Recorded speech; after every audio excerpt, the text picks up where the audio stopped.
Sir আমি জামজুরি বাজারে বাজার করতে আইছি, আওয়ার পরে মরিচ কিনতেছি, এমন সময় বিজেপির 4-5 জন লোক আছে আইএসেরা আমার কইতেছে তোর বারবার ওয়ার্নিং দিতেছি যে সিপিএম করবে না।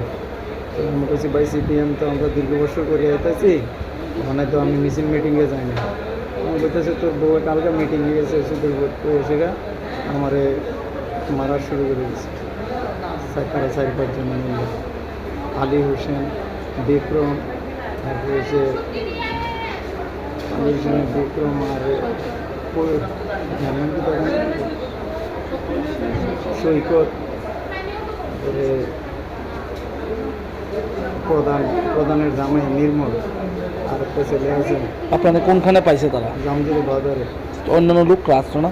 আসিল, থাকলো, তারা যেভাবে মারা শুরু করছে কেউ সামনে না, হ্যান্ডলেট দিয়ে ঢুকতেছে আমার সারা বাজারে দৌড়ে দৌড়ে সিপিএম করবি না আর করে।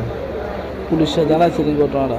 পুলিশকে জানাইছে আমার ভাইয়া, আমি তো ওখানে নিয়ে গেছি, পরে আমার উদয়পুর হসপিটাল আনছে, উদয়পুর হসপিটালকে কালকে রাত্রে আসলাম, সকালে জিবি রেফার করছে। কোন কোন জায়গাতে মারছে আপনার? পুরো শরীরে এমন জায়গা বাকি নেই। আপনার নাম কি? আমার নাম আক্কা সিং। বয়স কত? 47। বাড়ি কোনখানে? বাড়ি পূর্ব বালকনা। কী করেন আপনি? আমি কৃষিকাজ করি। কী চান এখন? আমি সুস্থ বিচার চাই।